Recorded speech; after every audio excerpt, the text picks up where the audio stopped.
Hello crypto geeks and welcome to another video with some major news for you guys. It's crazy to see what we're seeing today in relevance to the SEC versus Ripple lawsuit.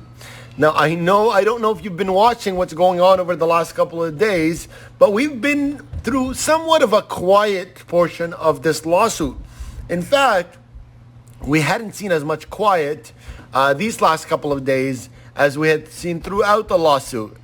And as I had mentioned in my previous videos, those were probably signals of settlement talks. And I also mentioned in my last couple of videos that those settlement talks, if at any point they break down, and they could because of some disagreement within the settlement documents, you're going to know. You're going to know how? Through suddenly both parties start talking and starts going out to the public and bringing out their views, which, although unfortunate, we have to say the truth regardless of what is beginning to happen. You've seen first of all the assignment of the new lawyer, which could have potentially been good news, as he had worked for the Department of Justice, and the Department of Justice had a settlement with Ripple, which means he was probably aware of what was in that document and how he could settle between the SEC and Ripple. But what's come after it is really what's confirmed that the settlement talks have probably broke down, especially with Chair Gary Gensler, first of all, going out and saying that we're going to hunt down crypto companies and we're going to probably want more powers to regulate crypto. Remember, I had said before that initially Gary Gensler didn't say anything about wanting to take over crypto. In fact, he had asked for Congress to create the legislation. But now he's shifting towards the SEC gaining more power in order to monitor and regulate crypto. So that's one. Two, Gary Gensler went out yesterday bringing up, or it might have been even early today, bringing up saying that the SEC had provided sufficient clarity to crypto companies, citing the 70-something lawsuits that they had against various crypto companies. Again, this is another breakdown in talks. It's another, signal that there's been breakdown in talks, that they're going out and talking to the public. Today, you had Brad Garlinghouse going out and trying to, again, defend himself in saying that of the 72, I believe, lawsuits, all of them had initial coin offerings, which Ripple didn't have. Not only that, he said 35 of the 70 were not even really active yet. Like, we're not official coins that were selling coins yet. So those were completely irrelevant, and none of them were like the case with Ripple. So regardless of who's right and wrong, obviously Gary Gensler is trying to play a dirty game here and using what he knows about crypto, trying to fight this lawsuit. And really, it does sound like Gary Gensler is trying to make the SEC look like they're strong, like they're in charge, like they know what they're doing. And again, that signals a breakdown in the talks. But what he doesn't understand is that this lawsuit is reaching its end stages, and you can't rush last minute and win. Imagine a marathon, and somebody is 10 kilometers behind, and there's a kilometer left, and suddenly they try to sprint. It's not going to make a difference. You're way too far in this lawsuit to be anywhere near a win. But I think this signals that his pride and sort of arrogance have really taken over. And it looks like this lawsuit is really going to be a very strong fight between Ripple and, not a strong fight, but it's going to be a fight nevertheless between Ripple and the SEC. The nice thing, guys, we're already in August. Discovery is like only steps away. And really it's looking like Ripple is looking stronger than ever in this lawsuit.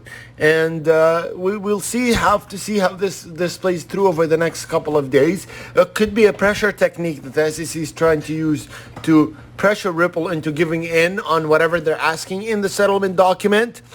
So I think that might be it, but I really think that they've gotten to a point where there is something in the settlement document that they have reached like a breaking point at. There must be a statement of some sort that Ripple is not agreeing to and the SEC is not agreeing to. So now they've decided to really take it into court and fight it off. It's bad to fight it off in public like this, especially Gary Gensler. Now, rather than even focusing on this case, he's saying, well, Jake Layton did the right thing, and the guy before him did the right thing, and they forget about all the wrong things. He doesn't mention that Jake Layton now works for an organization that buys Ethereum.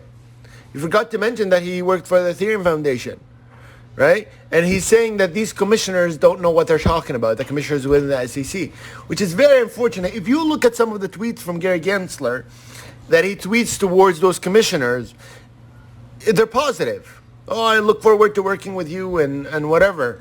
But now when he's going to, his tone is suddenly changed, and now he's talking bad about these commissioners as to not knowing what they're doing and that they've provided enough clarity through their actions, the lawsuits and enforcement actions, which is completely. And you don't provide clarity by putting out enforcement actions. You provide clarity by providing education to the market.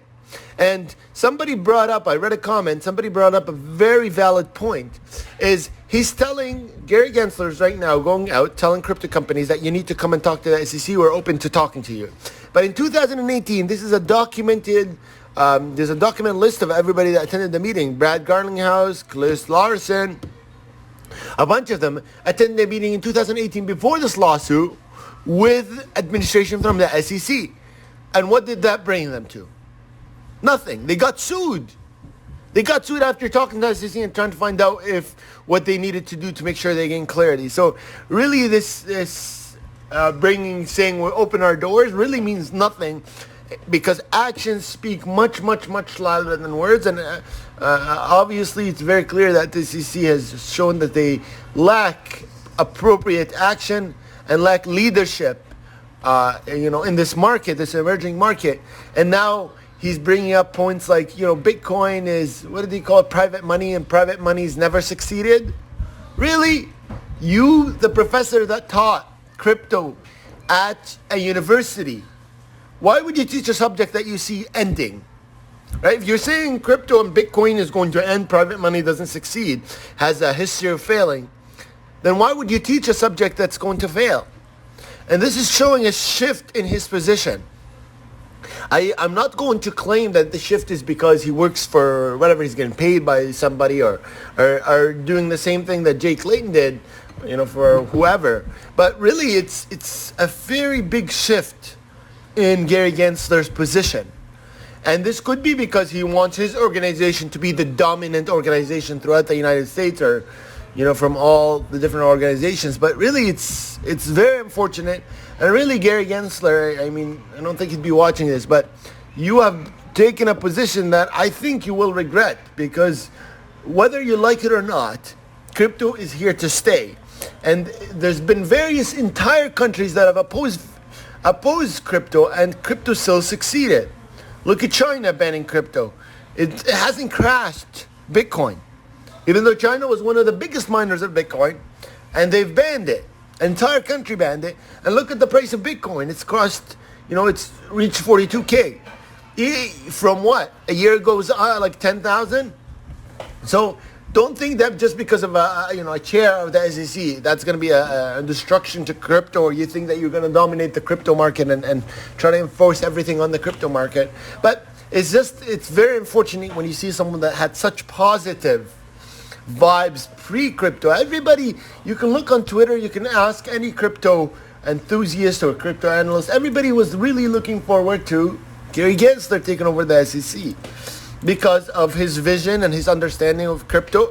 But suddenly, it's like his memory got washed, and he forgot everything that he's talked about. He wants to claim that Ethereum is now, even Brad Garlinghouse tweeted something out yesterday that how could that Gary Gensler now come out, or even Hinman come out and swear through an affidavit that Ethereum is unknown whether Ethereum is a security or a non-security.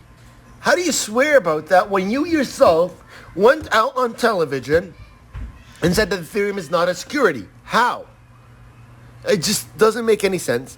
I'll keep you guys posted. It looks like we're going to have some action again in the next couple of days. Make sure your notifications are on. Make sure you please click like and subscribe on this video. And you guys remember, I'm not a financial or legal advisor. I'm not giving you any financial or legal advice. Not telling you what to buy or not to buy. But just giving you information, guys, so you can be educated. And always do your own research. Guys, again, please click like and subscribe. I'll see you in the very next video.